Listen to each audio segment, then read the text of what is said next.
Baik, Assalamualaikum warahmatullahi wabarakatuh. Bertemu kembali dalam mata pelajaran sains tahun 4 bersama Cikgu Halina.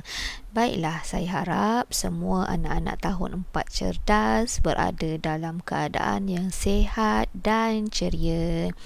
Dah bersedia untuk belajar sains? Jom, mari kita mulakan. Sebelum kita masuk tajuk baru pada hari ini, marilah sama-sama kita ulang kaji ataupun refleksi minda apa yang kita telah pelajari pada tajuk yang lepas. Saya harap semua murid dapat buka buku teks muka surat 107. Sambil itu, tengok jugalah paparan pada skrin handphone awak.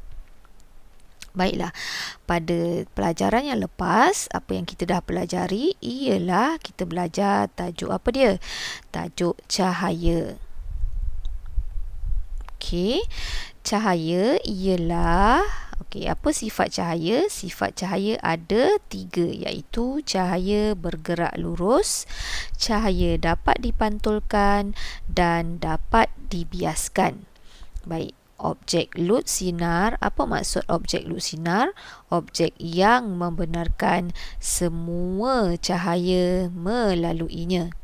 Baik, apabila objek tersebut membenarkan semua cahaya melaluinya, maka tiada bayang-bayang yang terhasil.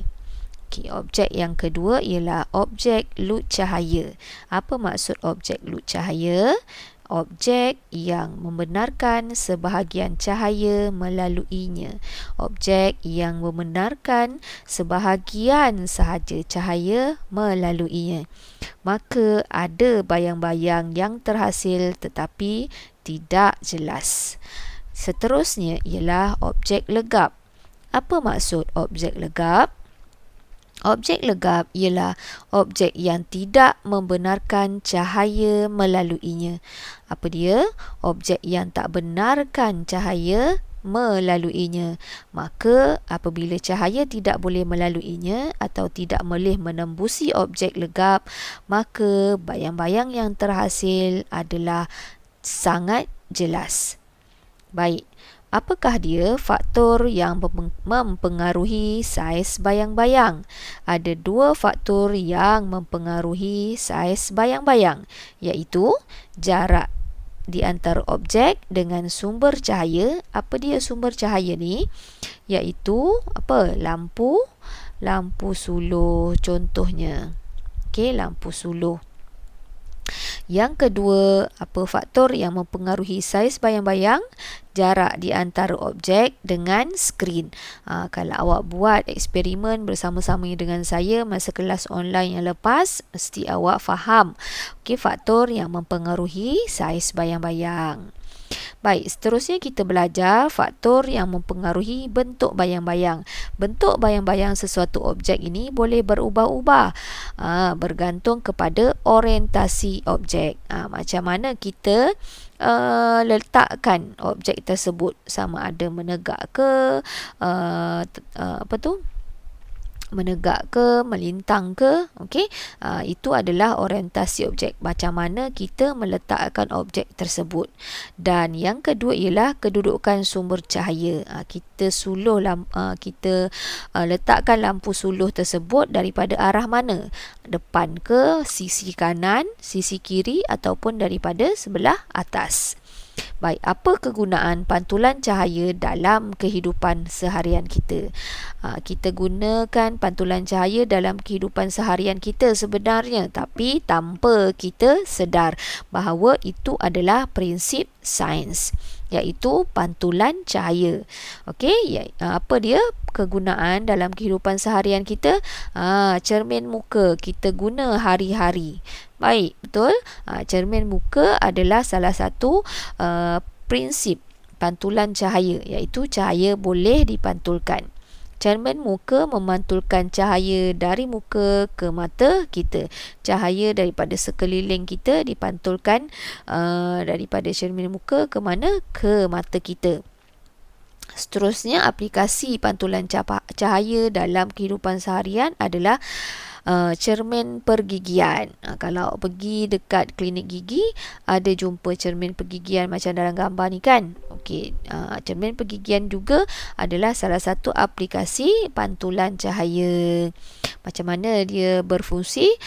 Cermin pergigian memantulkan cahaya dari gigi yang boleh doktor memeriksa bahagian gigi dengan mudah.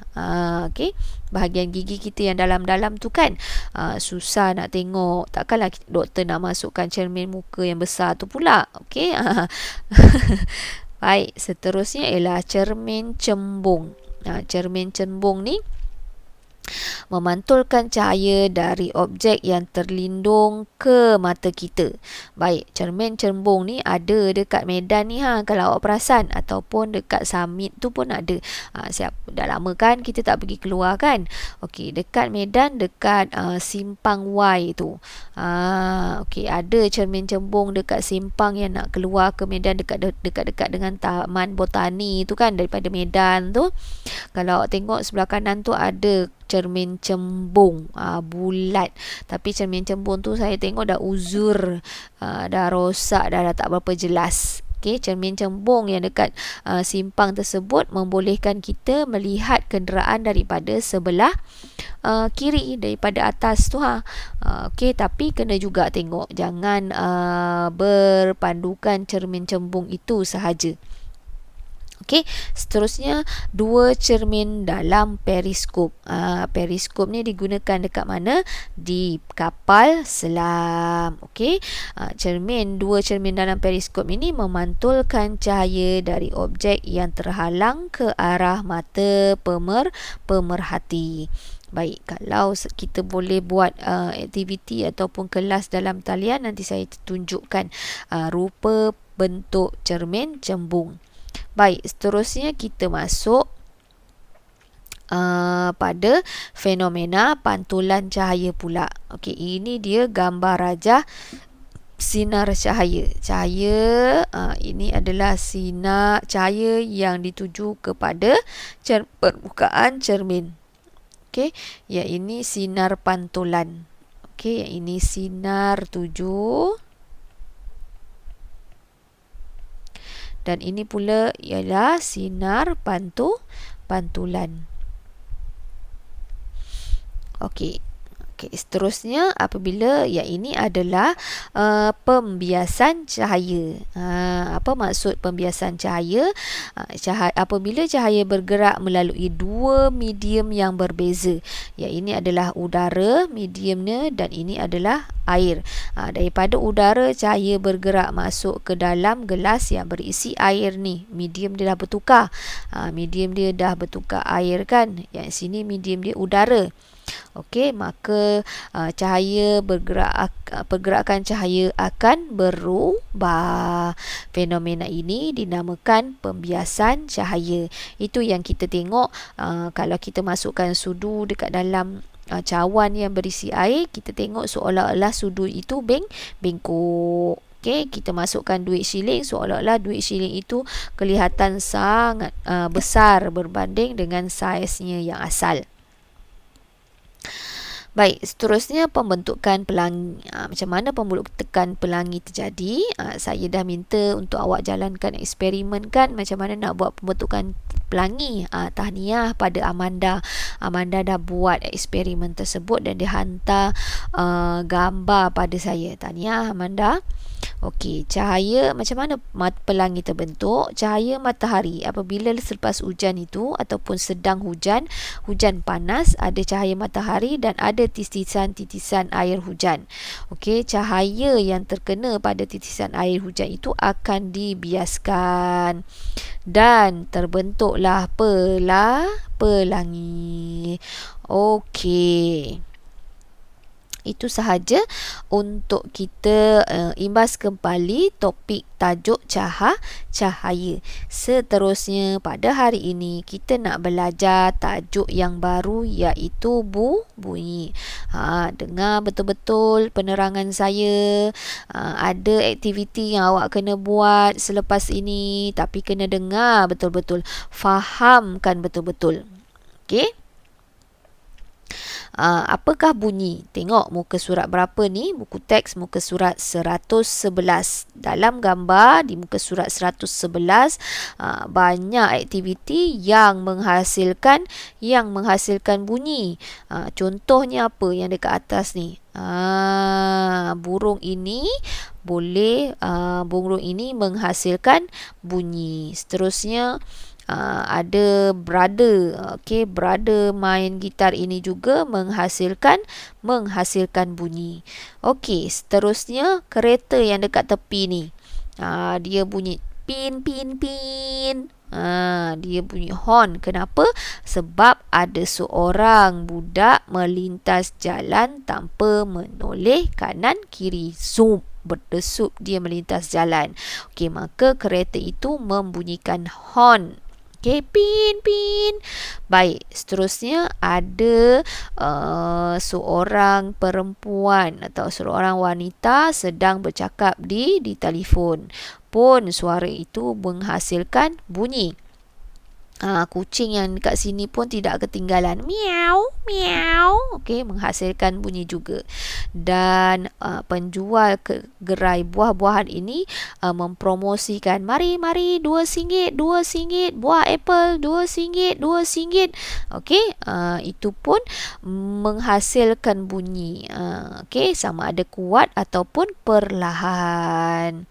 Baik, apa agaknya berlaku seandainya hidup kita ini tidak ada bunyi-bunyian? Sunyi dan sepi sahaja. Ceria tak? Sudah tentulah tidak ceria. Kita belajar hari ini iaitu getaran dan bunyi. Faris dan rakan-rakannya membuat persembahan pancaragam di sekolah. Perhatikan situasi di bawah. Ada beberapa orang murid sedang bermain alat muzik dengan cara yang berbeza dan alat muzik juga berbeza-beza. Yang pertama iaitu tiupan. Seorang murid meniup apa? Seruling. Apabila seruling ditiup, udara di dalam seruling akan bergetar, maka akan terhasillah bunyi. Dengan kaedah apa? Dengan cara tiupan. 1. Bunyi boleh dihasilkan dengan tiupan. Yang kedua, ketukan. Bunyi boleh dihasilkan dengan ketukan. Apabila xylofon diketuk, bar xylofon akan bergetar. Bar xylofon akan bergetar dan menghasilkan bunyi. Cara untuk menghasilkan bunyi yang kedua adalah dengan cara ketukan. Baik, seterusnya tepukan. Kepingan simbal bergetar apabila diketuk. Ini nama dia simbal. Apabila simbal ini ditepuk, dia ada kanan, kita pegang kanan dan kiri itu kan. Ditepuk, maka akan terhasillah getaran dan getaran ini akan menghasilkan bunyi. Cara yang ketiga untuk kita menghasilkan bunyi adalah dengan tepukan. Seterusnya cara yang keempat, petikkan atau gesekkan. Petikkan gitar. Tali yang dipetik atau digesek akan bergetar, maka akan terhasillah satu bunyi. Okey, ini yang keempat. Okey, ada berapa cara untuk menghasilkan bunyi? Yang pertama dengan cara tiupan. Yang kedua dengan cara ketukkan. Okey, yang ketiga tepukkan dan yang keempat petikkan atau gesekkan. Okey, berdasarkan situasi di atas, bagaimanakah bunyi dihasilkan? Macam mana bunyi dihasilkan? Okey, apabila satu objek itu bergetar, maka akan terhasillah satu bunyi tiupan. Apabila seruling itu ditiup, udara di dalam seruling itu akan bergetar. Kalau xylofon, bar xylofon itu kita ketuk, maka dia akan bergetar dan menghasilkan bunyi. Sama juga tepukan, petikkan dan juga gesekkan. Itu adalah cara untuk kita menghasilkan bunyi. Okey, tugasan untuk hari ini ialah kamu fikir-fikirkan dan hasilkan satu alat muzik yang boleh menghasilkan bunyi, sama ada melalui tiupan, ketukan, tepukan, petikkan atau gesekkan. Okey, hasilkan satu sahaja alat muzik. Hasilkan satu alat muzik. Cari awak nak buat apa, nak buat gesekkan ke, nak buat gitar ke, carilah bahan-bahan yang ada dekat rumah awak. Hasilkan satu alat muzik menggunakan satu kaedah, sama ada tepukan, petikkan atau gesekkan, tiupan ataupun ketukkan. Okey, ataupun ketukkan. Awak boleh rujuk mana-mana video dekat YouTube, okey, untuk hasilkan ketukan. Carilah. Okey, saya beri masa selama 1 minggu. Minggu hadapan, kalau kita boleh buat kelas online, awak boleh tunjukkan hasil awak dalam kelas online tersebut. Okey, kalau siapa yang nak hantar video ataupun gambar, boleh juga sangat dialu-alukan. Saya beri masa berapa lama? Satu minggu. Okey, itu sahaja. Kita belajar sikit sahaja hari ini, tak apa. Tapi saya nak awak buat tugasan itu. Okey, bunyi boleh dihasilkan melalui berapa cara? Okey, ada 4 cara, iaitu tiupan, ketukan, tepukan, petikkan atau gesekkan. Okey, tugasan pada hari ini ialah menghasilkan satu alat muzik menggunakan mana-mana kaedah yang awak pilih. Itu sahaja. Assalamualaikum warahmatullahi wabarakatuh. Selamat belajar.